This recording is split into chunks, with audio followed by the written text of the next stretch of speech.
by the British Standard method, we're going to be using our vehicle, this pickup. So the first thing we've done is attach a bracket, that blue angle bracket there, onto the back of the vehicle, and to that we're attaching the loading jack, which will apply the pressure to the ground. And there we have the loading jack in position, and we're ready for the next stage of assembly. So what we're going to do here is raise the back of the vehicle so it's clear of its suspension, so when we're trying to wind the CBR plunger into the ground, we're not just lifting the vehicle up instead. So we're trying to get the back wheels near enough clear of the ground, and then we'll use axle stands to support the vehicle, and we can remove that car trolley jack.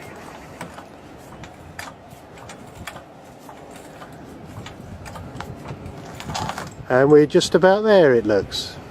And so with the jacks in position, the axle stands rather, we'll release the pressure, and then hopefully the vehicle will rest neatly on top of the axle stands.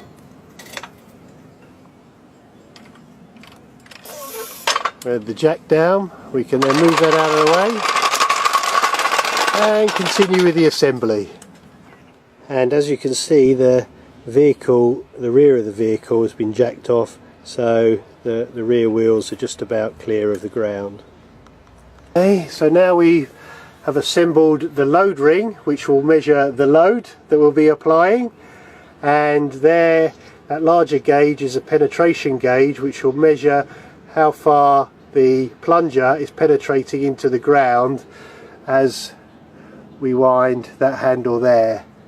And on the bottom we have two surcharge discs as well. So the only thing we need to do now is set up the datum bar. So we pop the datum bar into position so it's nice and firmly into the ground,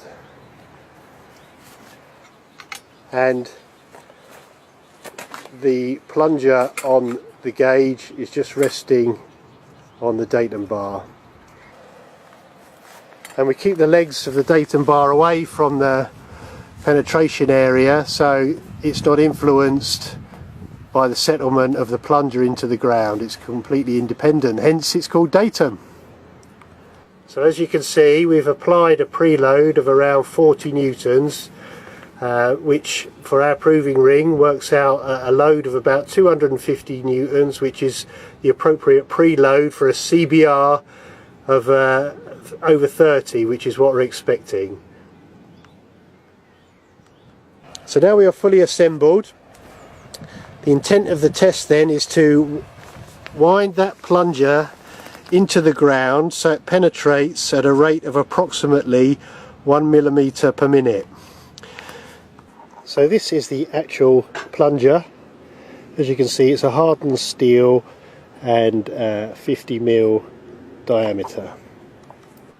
And as we start to wind, we'll record the load in 1/4 mil increments until we reach 7.5 millimeters penetration, or we've reached full loading and the rear of the vehicle has moved up, so we can't penetrate any further.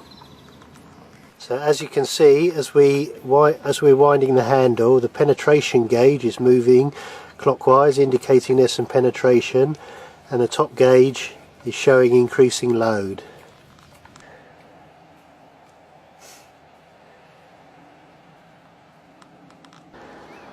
So we're continuing to wind the handle as the penetration goes in and the load increases.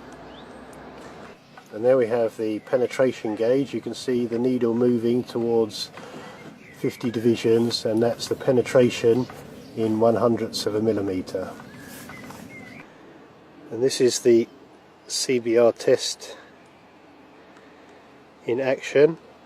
Very strong material, hence quite a high winding speed. And now the test is complete.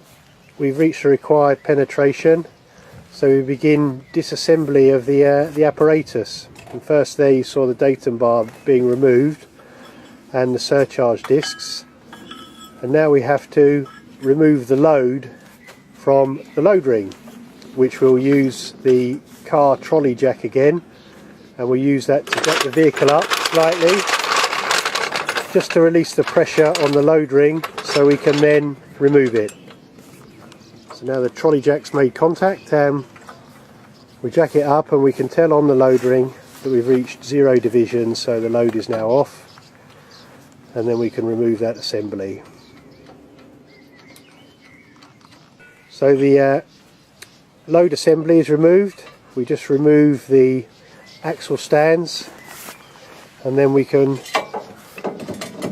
release the car jack and bring the vehicle back to normal.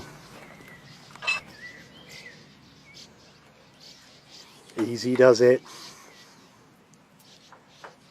And there we go. And ready to move on to the next test position. Well, I hope you found that video informative, and of course if you'd like to book any in situ CBRs anywhere in the UK, then you can get hold of me directly at our website www.hickstra.com. Thanks for watching.